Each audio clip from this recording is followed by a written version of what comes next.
53 tahun saya ulang alik Kuala Terengganu KL kan, tengok makanan Terengganu. Rupanya ada lagi yang saya tak jumpa. Makcik kita daripada rancangan Malaysia Hari Esok nak tanya ni, kita tak tahu laksa kuah meru.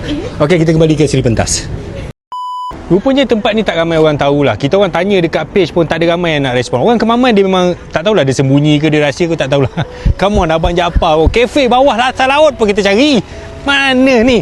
Kopi and Pokok and Kopi. Kita orang dua balik daripada Kuala Terengganu nak balik KL. Dia reverse, ayah angkat saya Singapura, dia suruh masuk dekat sini. So kita sampai kat sini. Biasanya kafe klasik ni orang convert bangunan, dekor jadi ala-ala klasik, ala kampung. Tapi ni terbalik.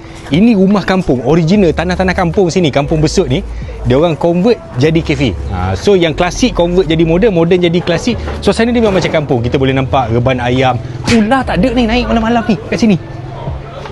53 tahun saya ulang alik Kuala Terengganu KL kan, tengok makanan Terengganu. Rupanya ada lagi yang saya tak jumpa. Tadi makcik tu dah cerita dengan saya begini-begini tangan dia, tapi saya tak ingat. So kita panggilkan dia. Okey, makcik kita daripada rancangan Malaysia Hari Esok nak tanya ni, kita tak tahu laksa kuah merah. Apa dia panggil laksa kuah merah? Laksa ni dia masuk semelada, cili. Dia tumis ha? Tak. Makcik masak tumis. Makcik letak santan dulu biar pecah minyak. Baru makcik masuk rempah-rempah dia. Nasi goreng ikan. Ni ganu yang ada. Kita lepas pada kuatang ada dah. Ya. Nasi goreng udang sampai kuatang. Ni mana? Mi tadi dah. Mi pokok. Apa dia panggil? Masuk atas pokok? Tak, sebab kedai makcik ni banyak pokok. Jadi makcik nama mi pokok. Okey, terima kasih makcik. Terima kasih. Sorry kacau kita hari ni dah. Jangan marah dah, kita gurau dah. Kita mari jauh lagi. Australia tu saya. Australia.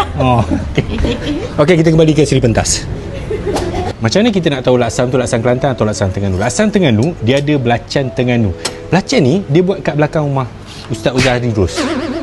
So kena taruh sambal. Sambal ni pun, dia buat belakang rumah Zizan. Anda sudah belajar sesuatu? Dalam banyak-banyak kafe yang saya pergi, yang suasana kampung, saya rasa yang ni terpaling kampung. Sebab dia memang original rumah kampung. Elevated kan, satu tingkat. Kita boleh nampak kat bawah, kadang-kadang ada ayam, itik, ikan jos berenang-renang dekat bawah tu. Memang betul-betul rasa kampung. Saya tak pernah lagi rasa kampung macam ni, maklumlah. Saya kan asal Australia kan. Ini yang rasa memang makanan macam mak-mak kita masak zaman dulu kan.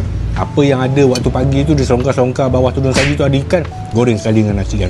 Kalau ada ketam ke udang kan, memang biasa dia goreng sekali. Memang orang Terengganu kena wajib makan ni. Kalau tak makan ni, dia bukan orang Terengganu. Dia punya vibe, suasana, pilihan makanan dia memang A lah. Lagi satu, Kemaman dia masih underrated punya tempat lah. Kalau anda nak bercuti kan, tak nak sesak macam Kuantan, tak nak ramai orang dekat Kuala Terengganu kan, atau balik daripada Kuala Terengganu, boleh singgah kat sini, tengok suasana dia. Best kan? Jemput datang.